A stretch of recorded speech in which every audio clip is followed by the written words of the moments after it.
এবার যে খবরের দিকে নজর রাখবো, ট্রাম্পের বড় সুন্দর বিল পাস হলেই গড়ব নয়া পার্টি। ট্রাম্পের বিরুদ্ধে যুদ্ধ ঘোষণা করে এমনই জানিয়েছেন ধনকুবের এলন মাস্ক। বিলটি পাশ হয়েছে সেনেটে, নিম্নকক্ষ পাশ হবার সম্ভাবনা। তাহলে এবার কি করবেন মাস্ক, সেই প্রশ্ন উঠছে। ট্রাম্পের সঙ্গে লড়াই নাকি পিছু হটবেন? গাজায় যুদ্ধবিরতি ইস্যুতে কিন্তু ট্রাম্পকে ক্রেডিট দিয়েছেন এই ধনকুবে। এ বিষয়ে আরো জানবো, আমাদের সঙ্গে নিউজরুম থেকে সরাসরি রয়েছেন আমাদের পলিটিক্যাল এডিটর আশিস চট্টোপাধ্যায়। আশিস, তাহলে এবার কোন পথে যাচ্ছেন ইলন মাস্ক, কি জানা যাচ্ছে? দেখো, ইলন মাস্ক যে নতুন দল গঠন করবেন বলেছেন, সেখান থেকে পিছু হটার কোনো লক্ষণ দেখা যায়নি।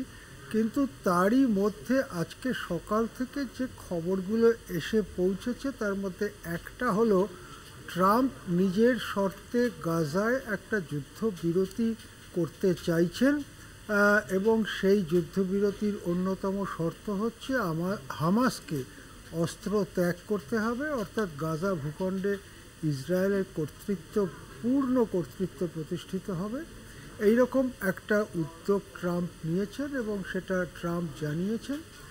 এর পরেই দেখা যায় যে ইলন মাস্ক ট্রাম্পকে এই ব্যাপারে ক্রেডিট দিয়ে বলেছেন যে তিনি বিশ্বের কয়েকটি যুদ্ধ থামাবার ব্যাপারে উদ্যোগ নিচ্ছেন। এইটা মাস্কের সাথে ট্রাম্পের অধুনা যা সম্পর্ক, তাতে হঠাৎ করে ট্রাম্পের এই প্রশংসা করাটা নিশ্চয়ই আমাদের নজর কেড়েছে। কিন্তু এটাকেই নতুন পার্টি গড়ার উদ্যোগ থেকে সরে আসা বলে ব্যাখ্যা করতে রাজি নয় কেউই। মনে করা হচ্ছে যে ট্রাম্পের মন্ত্রিসভা ছেড়ে আসার পরে 1-1.5 মাস ধরে ইলন মাস্ক এই ব্যাপারটা নিয়ে বিচার বিবেচনা করেছেন, বিশেষজ্ঞদের মতও নিয়েছেন যে নতুন পার্টি তৈরি করলে কি হতে পারে না হতে পারে ইত্যাদি ব্যাপারে, এবং তারপরেই তিনি মুখ খুলেছেন যখন নতুন বিলটি পাশ করাবার ব্যাপারে ট্রাম্প চূড়ান্ত পদক্ষেপগুলো নিচ্ছেন। আমেরিকার রাজনীতি মূলত দুটো পার্টি নির্ভর, ডেমোক্রেটিক আর রিপাবলিকান।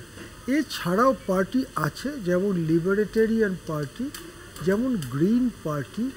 এই পার্টিগুলো আছে বটে, কিন্তু এরা কখনোই প্রেসিডেন্ট নির্বাচনে 2%, 3%-র বেশি ভোট পায় না। বলা হয় যে এই পার্টিগুলো কারুর ভোট কেটে কারুকে জেতায়, এটাই তাদের ভূমিকা। তারা নিজেরা জিততে কখনোই পারে না বা ভবিষ্যতেও পারবে না। কেন ভবিষ্যতে পারবে না তার অন্যতম দুটি কারণ বলা হয়। একটি কারণ হচ্ছে এদের টাকা পয়সা নেই, বিপুল পরিমাণ টাকা খরচা হয় আমেরিকার ভোটে। সেই টাকা যদি কোনো পার্টির কাছে না থাকে, তারা আমেরিকার ভোটে তেমন কোনো কলকে পাবে না। দ্বিতীয় আরেকটি কথা বলা হয় যে আমেরিকার যে শ্রমজীবী মানুষ, গরিব লোক, তাদের সমস্যা, তাদের দুঃখ দুর্দশা নিয়ে লড়াই না করতে পারলে আরেকটি দল কেন জায়গা পাবে আমেরিকার সমাজে? অন্য দুটো পার্টি, ডেমোক্র্যাট আর রিপাবলিকানরা যা বলছে সেই রকম কথাই যদি এরাও বলতে থাকে, তাহলে কেন লোকে তাদের ভোট দেবে? পুরনো পার্টির সঙ্গেই লোকজন থেকে যাবে। এই দুটো কারণে লিবারেটেরিয়ান পার্টি, গ্রিন পার্টি তারা জায়গা পায়নি। আরও একটি পার্টি ছিল কমিউনিস্ট পার্টি, সেটাকে প্রায় 60-70 বছর আগেই প্রকৃতপক্ষে অত্যাচার করে নিকেশ করে দেওয়া হয়েছে। এখন দি আমেরিকা পার্টি যদি সামনে আসে, তাহলে যে দুটো সমস্যার কথা বললাম, এক হচ্ছে টাকা পয়সার সমস্যা। ধরে নেওয়া যায় অন্তত কয়েক বছরের জন্য টাকা পয়সার সমস্যা ইলন মাস্কের পার্টির হবে না। সেই টাকাটা মাস্ক জোগাড় করতে পারবেন বা নিজের পয়সার থেকে দিয়ে দিতে পারবেন।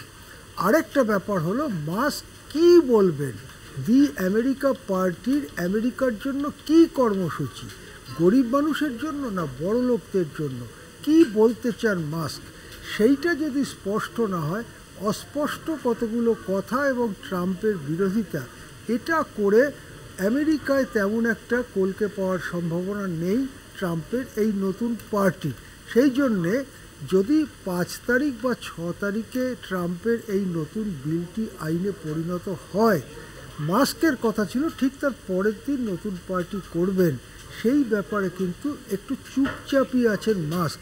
হয়তো দ্বিতীয়বার ভাবছেন, একটা জেদের মাথায় কথা বলে দেওয়া আর শেষ পর্যন্ত সেটাকে বাস্তবায়িত করতে গিয়ে নিজের বিপুল পরিমাণ টাকা নষ্ট করা, এই দুটো বিষয় হয়তো বিবেচনা করে শেষ পর্যন্ত মাস্ক কিছু জানাবেন।